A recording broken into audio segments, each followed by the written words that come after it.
Welcome to France 2022 The Choice, our daily show covering the presidential elections. Only 5 days to go before round one this Sunday, and this Tuesday was a strange day with both finalists vanishing for the trail. Why? They have a crucial debate coming up between them on Wednesday night in primetime. So instead of shaking hands, instead of snapping selfies, they are doing their homework. Here's the recap of this strange day with Shirley Sitbon. The presidential debate. For some, it's the beginning of their rise to power. For others, a dead end. Marine Le Pen and Emmanuel Macron have taken a step back to prepare. Their number twos and various allies have replaced them on the media field. Le Pen's goal? Not making the same mistakes as her first debate 5 years ago. Il y avait un axe stratégique qui, je crois, avait été choisi, qui n'avait pas été le bon. Marine Le Pen souhaitait montrer qui était Emmanuel Macron, le démasquer, alors qu'en fait, on attendait d'elle plutôt qu'elle montre qui elle était elle-même et ses propres arguments. C'est exactement ce qu'on attend d'un débat présidentiel, de vision de la société, de projet, savoir où on nous emmène et comment on nous y emmène. Emmanuel Macron is getting prepared with his closest advisors, too. Unlike their first debate, this time Macron is a sitting president. Le Pen intends to grill him on some of his weak spots. Meanwhile, for Team Macron, Le Pen is a danger in disguise. Je la vois apparaître avec ses chats, vous voyez, pour se rendre aimable et sympathique. Et ça me rappelle une femme qui s'appelle le chat, la belette et le petit lapin. Ce chat, il est tout doux, tout gentil. Et quand ce pauvre petit lapin et cette pauvre belette arrivent jusqu'à lui, il les croque, il les mange. Bon, eh ben, c'est ça. Derrière Marine, il y a toujours un Le Pen. Il faut quand même le rappeler. Le Pen was attacked on her plan to redevelop French defense companies by breaking up partnerships with their German counterparts. Entendre une candidate à l'élection présidentielle vous dire dans le fond, cette amitié franco-allemande, moi, je veux la remettre en question. Elle ne remet pas simplement en question cette amitié, elle remet en question un héritage, et elle remet en question ce qui est désormais une part de l'identité nationale française. C'est tout simplement une folie. That is all from the campaign trail. Meet again tomorrow, same time, same place. OK, well, let's take a look and see what the pollsters are telling us at this stage. Mark, what have you got for us? Yes, our partner Ipsos Soprasteria is telling us that Macron is supposed to garner 56.5% versus 43.5%, so a 13% lead. That's doubled since round one last Sunday. That's, by the way, still much lower than in 2017, where Macron won 66% of the votes. But the first week has been a good week for the incumbent. Obviously, still a few days to go before round two. OK, Mark, for the first time since the first round, the leader of the far left party, Jean-Luc Mélenchon, who managed to win 22% of votes in the first round, has been speaking today. What's he been saying? Well, obviously, people were waiting to see what he would say to his voters. What should they do on the second round next Sunday? Let's take a listen to Jean-Luc Mélenchon. What's my political responsibility? It's not to preach in the desert. It's to convince and keep united a bloc of 11 million people, maybe 12 or 13 million. The biggest political force in the country. Its unity is my political responsibility. But they're divided on this question, and I don't understand why I would tell them, do this, choose this one or that one. I tell them, don't vote for her. Vote what you want, but don't abstain. Be a character in your own life. OK, the far left leader, Jean-Luc Mélenchon, speaking there. Well, Marine Le Pen has been adamant that she's going to campaign on bread and butter issues, and she's very much touting her social programme, isn't she? Absolutely. That's what she's been doing since the campaign began. And our reporters, Julie Dangeloff and Claire Pacalin, went to the northern region of the Hauts-de-France, where the far-right leader won big in round one. And they met with locals in the town of Abscon to find out why they're convinced by the far-right candidate and how confident they're feeling about the second round this coming Sunday. This is home ground for Marine Le Pen. Bonjour madame. The candidate for the far-right National Rally Party scored 49% in the first round of the presidential election here in the small town of Abscon. She will reduce electricity and gas bills and everything else. I pay 20 euros a day to fill my car. It's no longer affordable. We're drowning here, and our children will too. My son is 21 and he cannot find a job. Do you think that makes sense? Don't forget to organize your proxy vote for Sunday. Don't worry, I'll do it. These voters have been forgotten by Emmanuel Macron.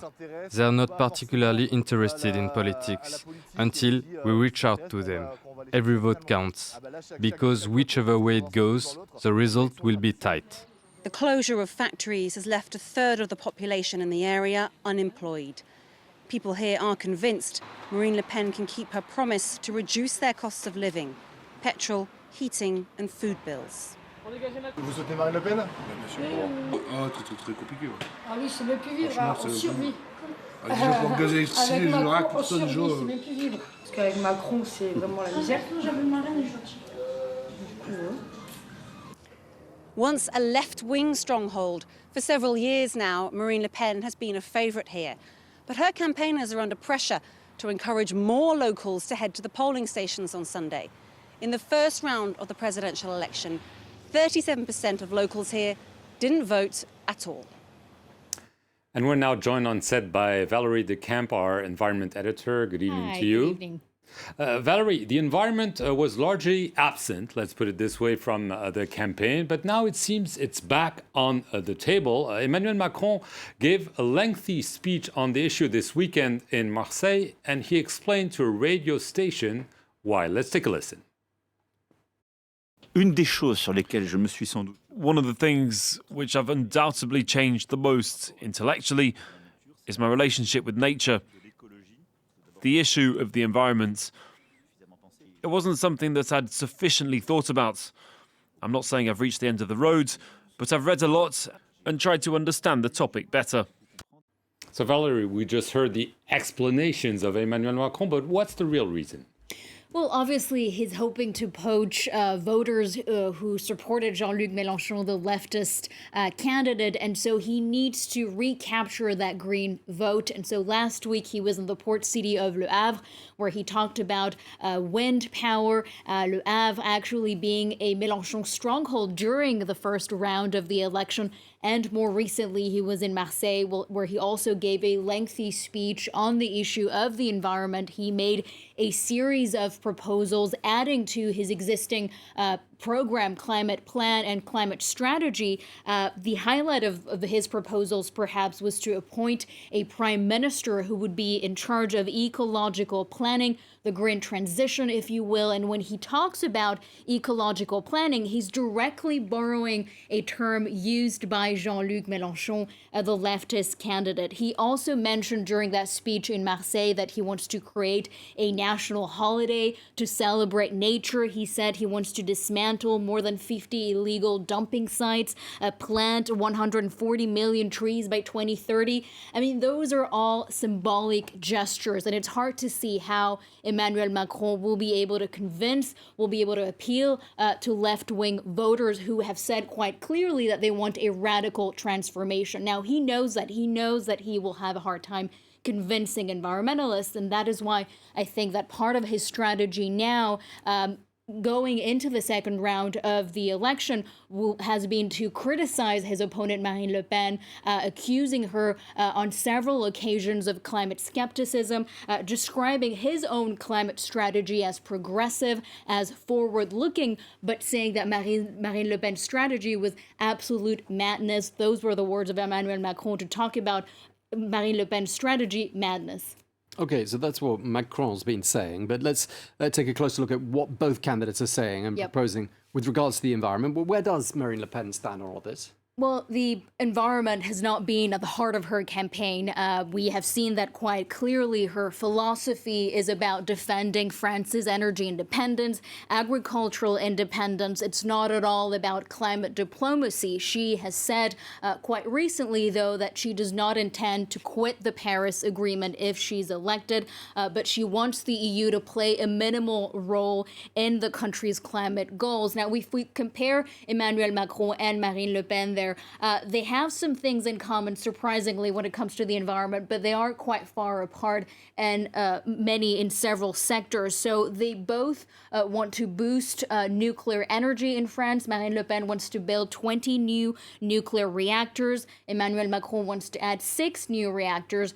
They're quite far apart in terms of renewable energy. Marine Le Pen wants to get rid of wind turbines in France. She wants to remove them. But interestingly, though, she has softened her stance in the last few days. One advisor saying we will take a realistic approach in terms of which wind turbines need to be removed.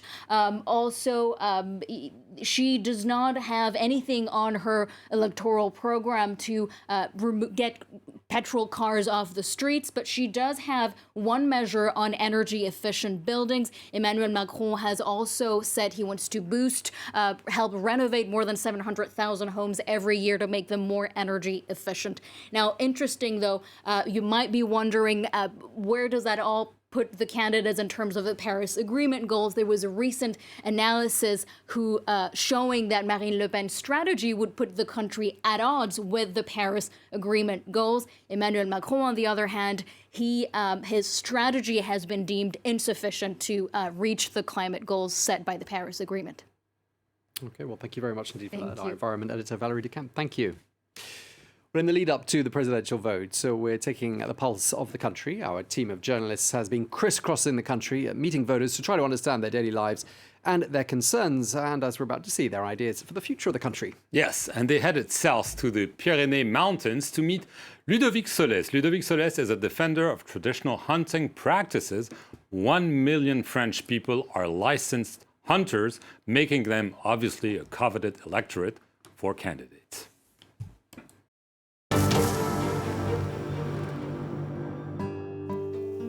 I started hunting when I was little. I'd follow my parents. Once you start, you can't stop, as they say. We want the tradition to live on, because small game hunting is a beautiful sport, especially in our region.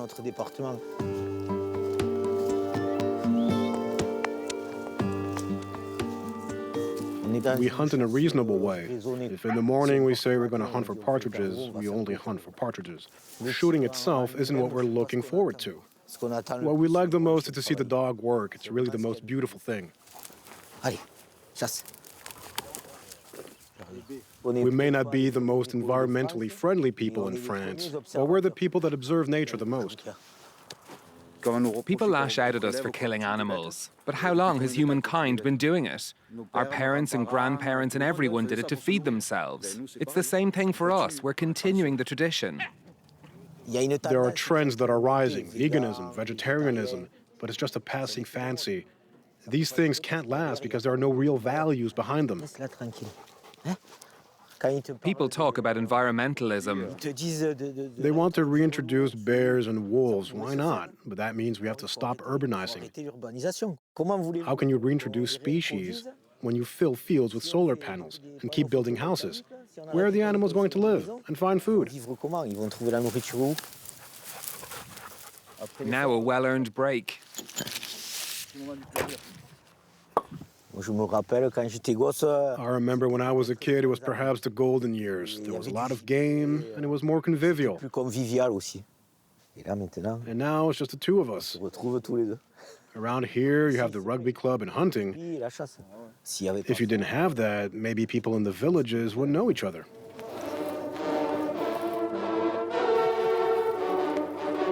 If I were president, I'd make sure that in public schools, kids learn about France's biodiversity. I'd bring back traditional hunting methods like glue hunting or goose hunting. That way we can monitor migrating populations.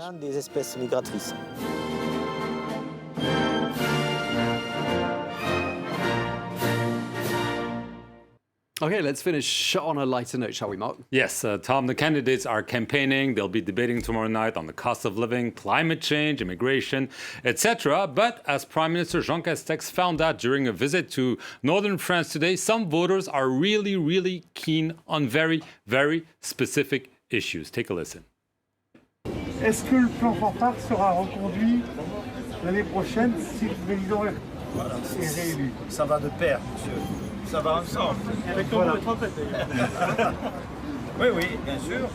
Yes, you heard this. This man is talking about a plan to help marching bands. And we looked it up, and yes, it does exist. And we're talking about 2 million euros per year, which is part of a government to help the cultural world throughout the pandemic.